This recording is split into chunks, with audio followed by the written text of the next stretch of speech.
Timor Leste, salah satu negara termuda di dunia, merestorasi kemerdekaan di tahun 2002 setelah melalui referendum, rakyat Timor Leste memutuskan untuk lepas dari Indonesia. Ada banyak hal terjadi sepanjang 20 tahun terakhir.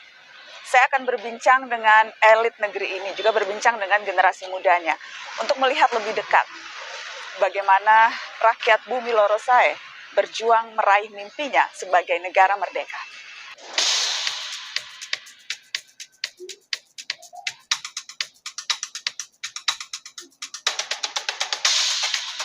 Mata Najwa tiba di Timor Leste.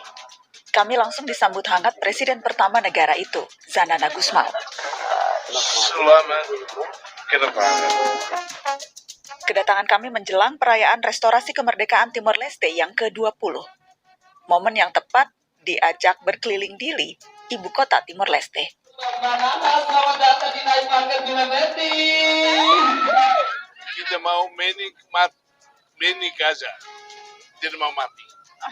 Ya. Menik ya kita bisa. Mati kita tidak mau. Mau juga enggak? Bergerak bebas seperti ini hampir mustahil dilakukan Zanana 40 tahun lalu. Saat itu, dia adalah pemimpin kelompok pro kemerdekaan yang paling dicari. Ini, ceritakan soal foto ini. Saya nggak kenal. Hah? Oh, saya nggak kenal. Saya nggak kenal. Kenal orang ini. Tangan diborgol tapi tetap tersenyum. Ah? Kenapa bisa tangan diborgol? Ada pistol tapi tetap tersenyum. Dari mana itu? Karena saya tidak tahu nyanyi. Saya tidak tahu menyanyi. Kenapa masih bisa? Tidak ada rasa takut di sini. Tidak ada rasa. Karena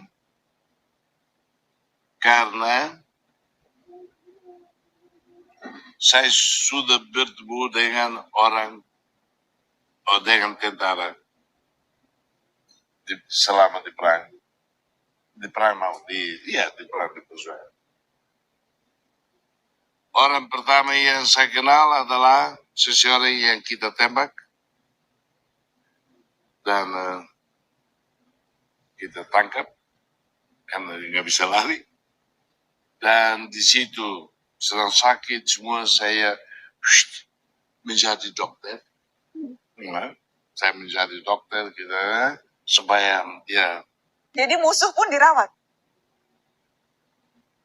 Kalau tidak punya lagi senjata dan sedang menderita, itu bukan musuh, itu manusia. Hah? Itu manusia. Manusia, bukan musuh. Bukan. Musuh kalau dia dengan senjata, kita juga dengan senjata. Tapi begitu senjata tidak ada, Tidak begitu dia ada, luka, itu sesama manusia. Manusia. Menurut Undang-Undang Nomor 7 Tahun 1976 yang telah disahkan oleh DPR RI, pada pokoknya mengesahkan penyatuan Timor Timur ke dalam Negara Kesatuan Republik Indonesia. Sejak 1976, Timor Leste dijadikan provinsi ke-27 Indonesia dengan nama Timor Timur. Setelah Orde Baru tumbang di Indonesia, 30 Agustus 1999, referendum diadakan untuk menentukan nasib Timor Leste. Dan rakyat Timor Leste ternyata memilih lepas dari Indonesia. Maka tepat hari itu, 20 Mei 2002, sebuah negara baru lahir. Timor Leste meresmikan kemerdekaannya.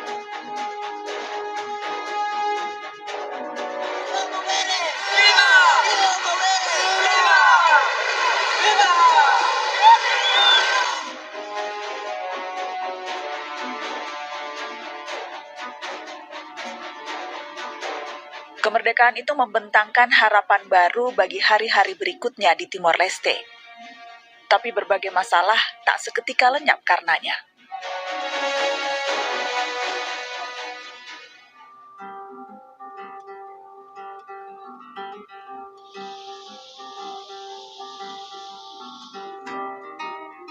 Pengennya lebih maju lagi. Yang sekarang itu kan ya belum yang seperti kita harapkan. Akara ita ni desenvolvimento ya ita ni nação Timor Leste ne lá dia ele hareba ita ni rai ya município, uns 13 municípios, né? Falar desenvolvimento né, lá hoje em dia. Mas para educação, ada educação, itineran Timor Leste lah. 20 tahun sudah merdeka, tapi wajah Timor Leste tidak terlalu terasa asing bagi saya. Jejak Indonesia masih terasa dekat. Kebanyakan itu dari Indonesia, semua impornya dari Indonesia. Pokoknya banyak yang itu bahan 9 pokok itu banyak dari Indonesia. Begitu juga dari tempat ini.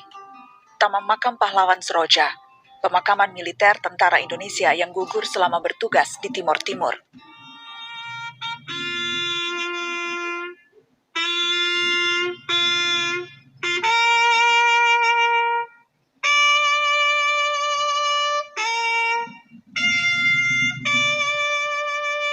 Pak Mahfud, jadi ini kali pertama ya Pak?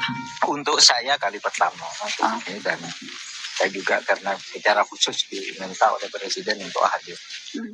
Jadi secara umum Pak Mahfud kalau bicara Indonesia Timor Leste, karena terkadang Pak narasi-narasi di publik kebanyakan itu sempat ada misalnya bilang wah pasti Timor Leste menyesal itu keluar dari Indonesia atau menyesal memilih merdeka dan sebagainya, itu narasi-narasi di publik secara umum. Tapi kalau Pak Mahfud yang Bapak tangkap begitu dari bagaimana melihat Timor Leste sekarang dan relasi hubungannya dulu? Kalau soal narasi itu urusan publik dan kesannya sendiri-sendiri ya. Tetapi kita tidak bisa membuat jarum sejarah berbalik. Tidak bisa juga berbuat sejarah itu berjalan mundur. Apapun sekarang harus terus jalan ke depan. Timor Leste sudah merdeka jalan dan kita bantu untuk maju. Tapi kita akan membantu sesuai dengan tata hubungan internasional. Anak muda Timor Leste yang lahir setelah kemerdekaan tidak buta akan sejarah. Mereka mewarisi pengetahuan masa lalu tentang apa yang terjadi di tanah airnya. Apalagi kedekatan terhadap Indonesia masih jadi bagian dari keseharian mereka. Biasanya belajar bahasa Indonesia Dari sinetron sih. Kalau saya sinetron. Kalau saya tidak belajar dari suka nonton televisi, tapi karena suka membaca terus bahasanya mudah dimengerti. Jadi saya bacanya buku bahasa Indonesia seperti penulis yang terkenal di Indonesia, Kak Banacwa, Kak Kirsu Besari, Kak Boy Chandra, sama banyak penulis Eka Kurniawan. Saya suka banget dia punya buku. Oke. Jadi dari buku dari juga, YouTube, dari musik. Ya, dari kalau anak muda Timor Leste sekarang yang musik, kalau yang dari Indonesia yang didengar apa? Artis yang luar negeri, Indonesia. beda-beda sih. Beda-beda. Sekarang yang Tulus yang hati-hati di jalan lagi viral. Hati-hati di jalan. Itu juga viral. Iya, lagi viral banget. Kalau pandangan kalian sekarang tentang Indonesia? Kalau saya sih, kalau pandangan ke Indonesia, kan Indonesia salah satu negara yang pernah menjajah Timor Leste. Jadi udah menjadi bagian juga kan. Jadi kayak kulturnya juga tercampur sini, makanannya, orang-orangnya juga kayak ada yang kalian campur dengan masyarakat dari Indonesia, orang-orang dari Indonesia. Jadi udah kayak menyatu. Jadi part of Timor Leste gitu. Jadi kan kita nggak bisa mengubah masa lalu atau sesuatu yang sudah terjadi. Kalau di tahun kayak Indonesia menjajah Indonesia, mereka diharuskan sekolah. Jadi itu kayak positif banget. Karena mereka harus sekolahnya harus SD sampai SMA. Ya, jadi kalau pandangan saya ke belakang itu, saya bersyukur banget bisa dijajah sama negara yang bisa berikan kesempatan untuk sekolah. Kalau seperti di Portugis kan, kamu sekolahnya hanya dengan kelas 3. Kalau Indonesia menjajah kan kamu sekolahnya harus sampai SMA. Nah, sampai sekarang kan ada juga pemuda-pemuda Timor Leste yang sekolah di sana. Ya. Tinggal di sana. Kamu mau sekolah di Indonesia nggak? Sempat kepikiran? Kan dulu pengennya lanjut sampai universitas di sana sih. Mimpinya tuh pengen banget masuk UGM. Oh, mimpi kamu mau masuk UGM. Salah satu. Sampai sekarang masih ada keinginan kuliah di UGM, mungkin S2-nya? Kalau Tuhan berkehendak, pengen di UGM. Banget. Kelompok anak muda seperti ini mungkin bukan yang dominan di kalangan penduduk Timor Leste. Melek informasi, punya akses terhadap literasi, golongan yang dianggap punya banyak kesempatan meninggalkan negeri mereka yang belum ideal. Kakak kemarin iseng-iseng masukin Google anak muda Timor Leste, apa yang keluar? Wah, banyak anak muda Timor Leste ingin tinggalkan negaranya. Apa betul? Iya. Kalau menurut saya sih begini ya, karena juga kita kan ini negara like post conflict country, jadi perkembangan ekonominya juga kan masih minim ya, dan dan juga edukasi. Ya kalau kita lihat dari pendapatan keluarga juga itu sangat minim. Jadi mau tidak mau, biasanya yang anak pertama harus mengorbankan pendidikannya untuk mencari hidup yang lebih baik lagi. Makanya itu terjadi fenomena sosial yang salah satunya adalah migran banyak. Kalau Mbak Najo pernah dengar kan banyak ke England, di Korea, juga ada di Australia. Itu kan banyak pemuda dari Timor Leste. Mau kerja di UK karena gajinya besar, pegang uang poster nih, mau di Portugal. Tapi betul kan? Kan kalau nggak ada pekerjaan mau cari ke luar negeri. Betul, nggak ada pekerjaan, tapi mereka nggak ada niat untuk meninggalkan negaranya sendiri. Peluang karir bagi anak muda di Timor Leste memang terbatas. Tapi problem yang lebih mendasar bagi anak muda di Timor Leste rupanya akses pendidikan yang merata. Saya bertandang ke Lipuisa, sekitar 20 menit perjalanan dari Dili. Halo Ibu. Hai, dari Salam kenal. Mata Nazwa. Saya Najwa. Dengan Ibu. Ibu kasihan. Kasihan. Senang bertemu Ibu. Saya berjumpa dengan Ibu Madalena Bidau Soares yang juga dijuluki Kasian. Ia berinisiatif mendirikan sekolah untuk membantu pendidikan anak-anak di desanya. Dulu sekolah juga Iya, ini tempo Indonesia tadi. Rumah Indonesia. Ini peninggalan Indonesia. Gubernur tu agora sudah utang mata mbak tidak. Maki di sekolah ruang nebe, sekolah ni tahu mata no nama be uma maklai. Mereka sekolah di sini, kalau sekolah bayar. Sekolah ini selu kan? Sekolah kah? Ane sampai presija berarti tidak di rumah maka ina mansira belpone tiga $1 $2 o sampar dan yang di. Primero lo que ne la selu hau. Primero ne lo que la selu profesor Ramos la hitanosan hau ihaosan maka upo basira dalam rumah $10 pos karonida. Saya $15 pos karonida yang voluntary yang sana.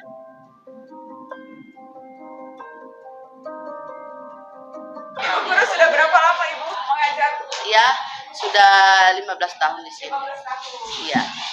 Bagaimana Ibu mengajar sekolah? Kenapa mau mengajar Ibu? Ya, karena tidak ada orang yang mengajar di sini. Mbak punya sekolah ini, makanya Mbak suruh saya mengajar di sini untuk kepentingan anak-anak.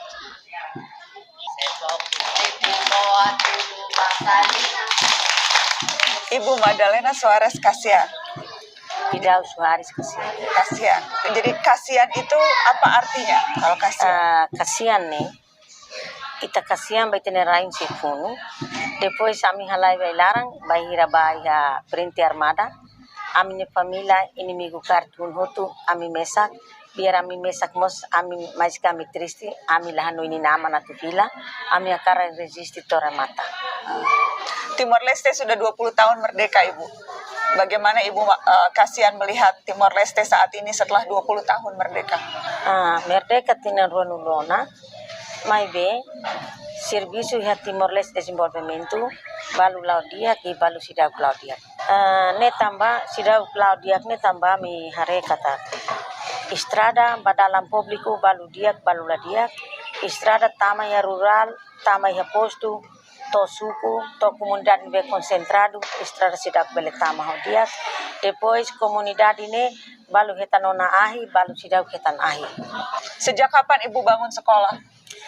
Primeiro hau osan rasik. Hau uza hau osan rasik, mai be hau luha. Primeiro nebe hau lok sekolah, hau si lok uluk serviço ida, hau libur ketepalu grupo ida, bolu naram ketepalu kadomi Timor. Depois ami serviço hamutu hau buka osam basira bahau hotu depois hau senti como hau fila 5 pansasani mercado hau senti hau no sani ona hau tete bau no ketomalu paluk sira ode am teto paluk sira imi keraimo simila funciona servitoran la beleona coloquei mi balu homan balu suku agora ide serviço geralnya hau ne mehi lo ke sekolah de pois hau no keto paluk sira mos aseta da idane dia. Konflik elit politik yang berkepanjangan menjadi sumber masalah di Timor Leste. Ada dua partai terbesar yang berkuasa di Timor Leste, CNRT yang dipimpin Zanana Gusmao dan Fretilin yang dipimpin Mari Alkatiri. Selama 15 tahun, Timor Leste sudah 6 kali bersalin pemerintahan. The people of Timor Leste happy, Bapak? No, They're not happy. not happy. Happy with independence as political emancipation, but not as the result of the whole process for development. They have no clean water in their home. But we are thinking having a highway in the South Coast. What for? What for? No clean water. Education is at a level of very, very low level. That combating poverty was is not a cause, but it is only a slogan. But Bapak Mari, you've said all this, but at the same time, we know Fretilin is the biggest political party. Fretilin actually have the capacity to fulfill all those dreams and those challenges. No, well, yes, but this is the reason because we have a very small parties, and normally. Since 2007, that it's not the winner party that is been governing the country, but the alliance between Shanana and the small party since 2007. It should not be like this. The winner is the winner. They has to give the opportunity to the winners to govern. So are you saying Fretilin has never been given a fair chance in running the country, even though you won the election? Started from Ramos Horta when he was president in 2007. And if you did... He did not give a chance to Fretilin. Fretilin won, but he did not. He knows. Pencapaian terbesar negeri ini setelah 20 tahun. Terbesar menurut saya, rakyat bisa mengerti bahwa jangan lagi violence, jangan lagi. Ini yang terbesar. Kalau di antara elit, Bapak, apakah elit juga political tension between elit? Karena kerap kali rakyat di bawah juga terpengaruh oleh elit di atas. Iya, di tahun-tahun pertama krisis itu ke bawah dan rakyat ini menderita. Saling membunuh, saling ini, saling itu. Sekarang kita di dalam krisis elit yang punya power, yang punya ini, hanya di atas untuk tidak sampai ke bawah. Hanya krisis ini secara indirect ya punya juga pengaruh karena orang tidak kerja, roda pemerintahan tidak bekerja. Semua ini pengaruhnya indirect. Is it true that you haven't spoken with him in several years, Bapak? Since 2017. You haven't talked to Zanana Gusma since 2017. Why is that? Because Shanana he thinks that he is about the state. He's everything here about the state. And for me, there's no anybody to be about the state. Of course, you and Pak Zanana Gusma both have a very strong hold in Timorese politics. And right now, it seems that both of you have a very strong view against each other. My question is, are you not worried this ongoing face-off will continue to polarize the country, Pak Mari? I don't think so. We are getting older and older. One day we will go. This is the reality. But we need, as far as we still play the politics, we need just to calm down and not to bring again the people to a disaster as in 2006. You're not worried the political tensions between you and Pak Zanana, it will trickle down? This is the first time that I accept the interview after the second round. This is the first time. Thank you for the opportunity. But because I've been avoiding. You've been avoiding these kind of questions? Why are you worried about these kind of questions, Papa? No, not worry. People have been suffering. And there always some people here try to accuse Shanana and Maria Alcatiri.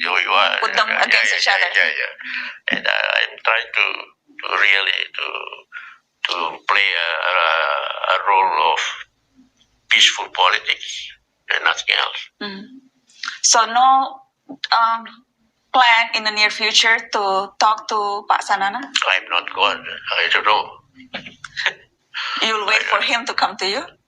I wrote him a letter. You wrote him a letter? Yeah, recently, 2 weeks ago. Immediately after the before the vote, inviting him to talk. What was his response? But he refused.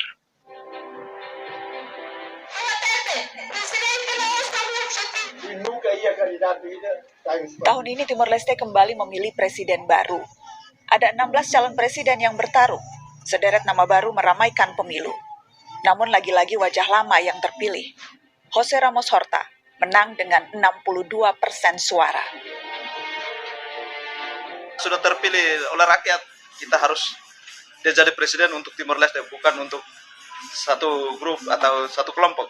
Timur akat dinan ruang dulu na timur ukuane hakara kami tibu bukiknya hakara timur dame pas stabilannya larang.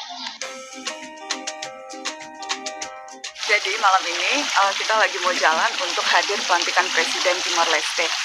Acaranya sendiri katanya akan sampai jam 12 malam. Jadi malam ini kita akan begadang di pelantikan Presiden Timor Leste. Tempatnya di Tasitolu. Dan kita akan berangkat sekarang ke sana. Udah pakai kain tais nih.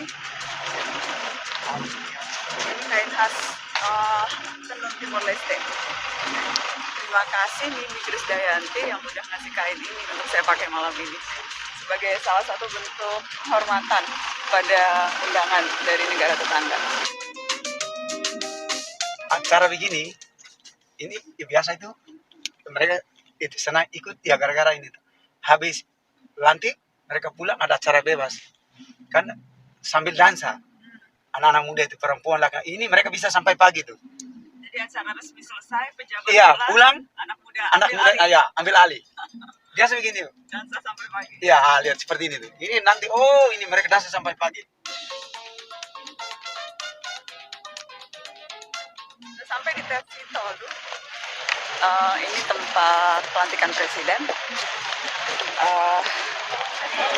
Sekarang jam 9.15, rencananya jam 10 Presiden terpilih Ramos Horta akan datang ke tempat acara dan pelantikan akan dimulai.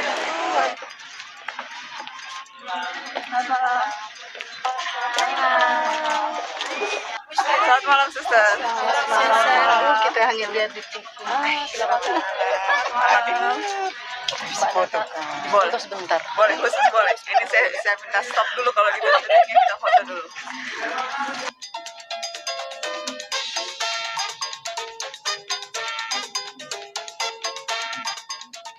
Dengar dan juga dilihat ada panggung musik sebelah kiri dari panggung utama. Dan dari tadi para undangan yang datang itu dihibur dengan musik dari penyanyi-penyanyi kenamaan dari Timor Leste. Jadi pelantikan presiden ini menggabungkan dua unsur, ada seremoninya tapi juga ada pesta rakyatnya.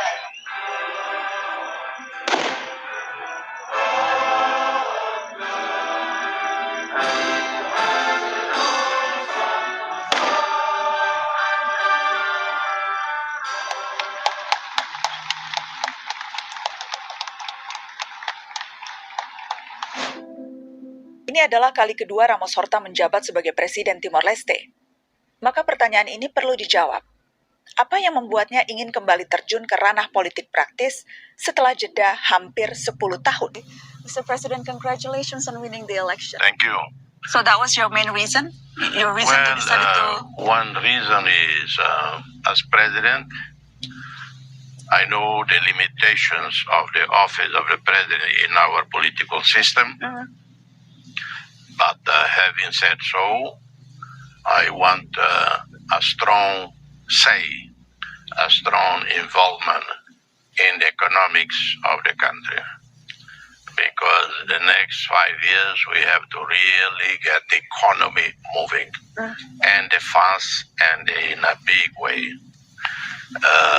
We have to invest much more in the agriculture sector, education, health, clean water, we have to really eradicate extreme poverty, child malnutrition. We have to bring investments from Indonesia, from China, Korea, or whatever.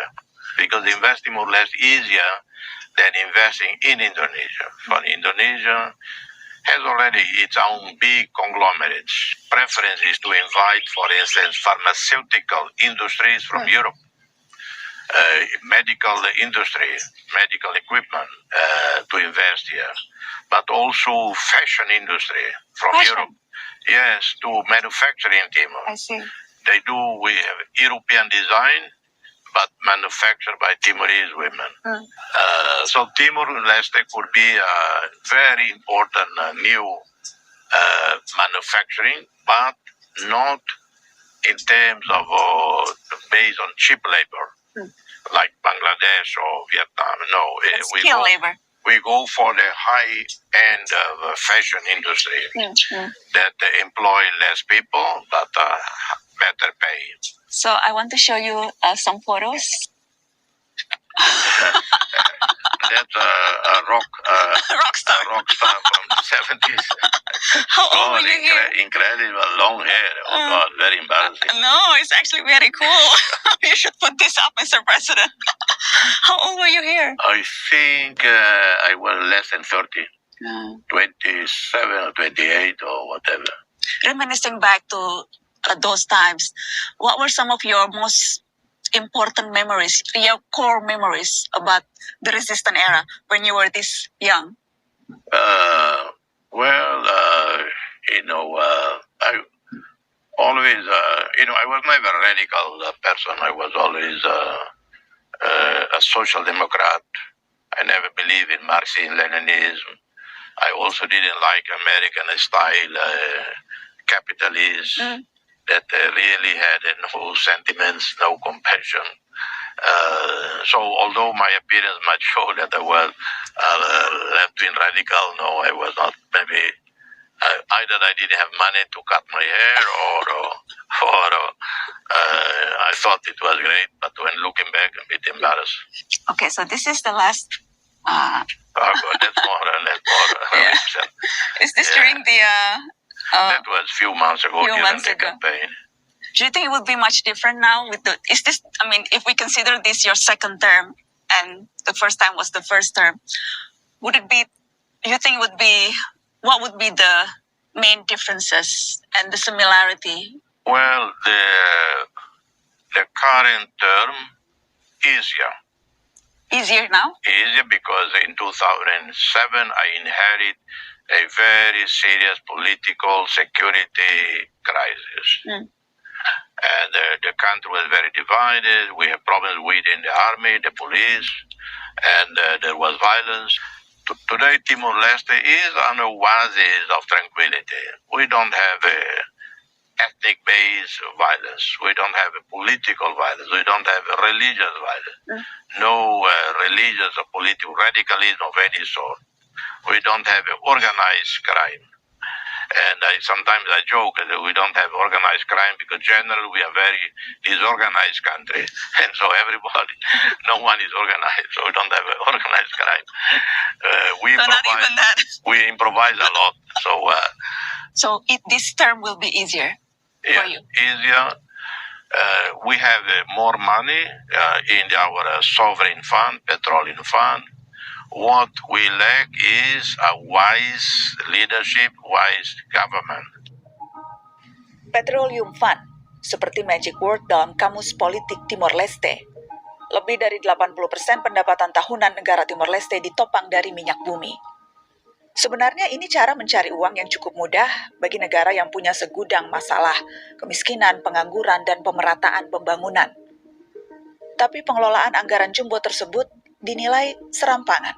Kenyataannya adalah petroleum fund bukan mengisi defisit yang ada, tetapi dia menjadi main source untuk belanja negara. Dan ini adalah sangat berbahaya. Praktek kebijakan publik dia membahayakan. Karena tidak ada source income yang lain. Ya benar. 90% itu petroleum fund menguasai. Tapi ekonomi Timor Leste itu hampir mayoritasnya dari oil ekonomi. Jadi oil ekonomi yang berasal dari sumber daya yang tidak bisa diperbaharui, maka otomatis ekonomi masa depan pun tidak akan bisa diperbaharui. Dan diperkirakan kalau tidak berubah kebijakannya akan habis kapan?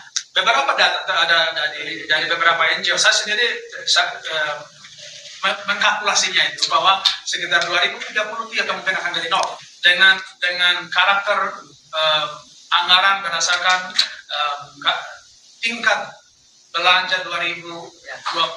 Pemimpin kami masih they're still struggling with power. How do you talk about well-being of the people when the leaders are still fighting for what they think they should be entitled to? Itu sangat perjuangan yang masih panjang. Berpengaruh nggak ribut-ribut elit di atas atau hanya sebatas debat-debat di atas? Kalau sampai masyarakat akar rumput, menurut kalian berpengaruh nggak? Banget, banget. Itu banget karena kalau di orang-orang elit atau anggota DPR, anggota gubernur kalau berantang ribet-ribet di sana bisa menjadi risikonya kayak anak-anak muda, karena banyak anak-anak muda maunya semuanya tenang, semuanya hidup dalam damai. Indonesia, jelas negeri yang lebih besar secara wilayah, juga lebih lama merdeka. Tapi saya tetap banyak belajar dari Timor Leste. Perjuangan tak berhenti setelah merdeka tertulis hitam di atas putih. Merdeka bukan sebatas gagahnya mengibarkan bendera sendiri. Merdeka berarti mengambil tanggung jawab sepenuhnya keputusan atas diri sendiri. Dan Timor Leste sedang mengarungi setiap inci resiko dan maslahat dari setiap keputusan-keputusannya. Jalan terjal rasanya masih membentang bagi perjalanan Timor Leste. Tapi sebuah negara memang tidak tersulap megah dalam 10 atau 20 tahun. Apalagi jika kita mengingat perjuangan mereka untuk merdeka lebih jauh dari 20 tahun itu. Saya banyak berbincang dengan pejabat tinggi Timor Leste. Tapi kemerdekaan sebenarnya saya temukan dari perjumpaan dengan anak-anak muda di sana. Mereka yang bisa menentukan definisi terbaik dari Timor Leste di masa sekarang, lalu mewujudkannya di masa depan. Oke, satu kata untuk Timor Leste. Terakhir masing-masing. Kalau buat saya Timor Leste, satu kata itu rumah. Rumah. Apa bahasa Tetenya rumah? Uma. Uma. Iya. Uma. Itu juga mau kan? Rumah. Iya. Kalau saya sendiri mesin. Mesin. Apa bahasa Tetenya apa? Makina, ya. Mesin. Kenapa mesin? Saya mau Timor Leste harus seperti mesin untuk produce anak-anak muda biar jadi orang sukses di masa depan, leader di masa depan, pokoknya segala sektor. Kalau saya sih satu kata untuk Timor Leste, buku. Iya. Harus jadi buku yang terbuka ya. Terbuka. Kalau setelah generasi kita datang, kalau mereka membaca buku, ya inilah Timor Leste. Hadomi, apa itu artinya? Cinta. Timor Leste, sarangnya. Aku bersatu. Bapak berat 20 kilo diangkat tangan kiri sendiri nggak naik, pas tangan kanan naik. Rumah, mesin, buku, rumah juga, home, cinta, bersatu. Here's to your country, Timor Leste. Cheers.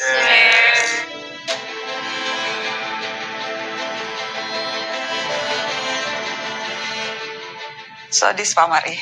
Passport. Yeah. What do you think of him? Of course, bad memories. Bad memories. Only bad? Yeah, as a politician, I don't want. You're a very straightforward politician.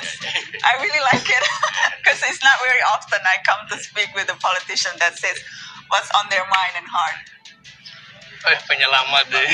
Ini penyelamat ini Timor Pak Habibie. Penyelamat. Iya. Penyelamat kenapa penyelamat? Kan kalau di zaman Soeharto kita nggak merdeka. Nggak merdeka sih, dia penyelamat banget sih buat kita.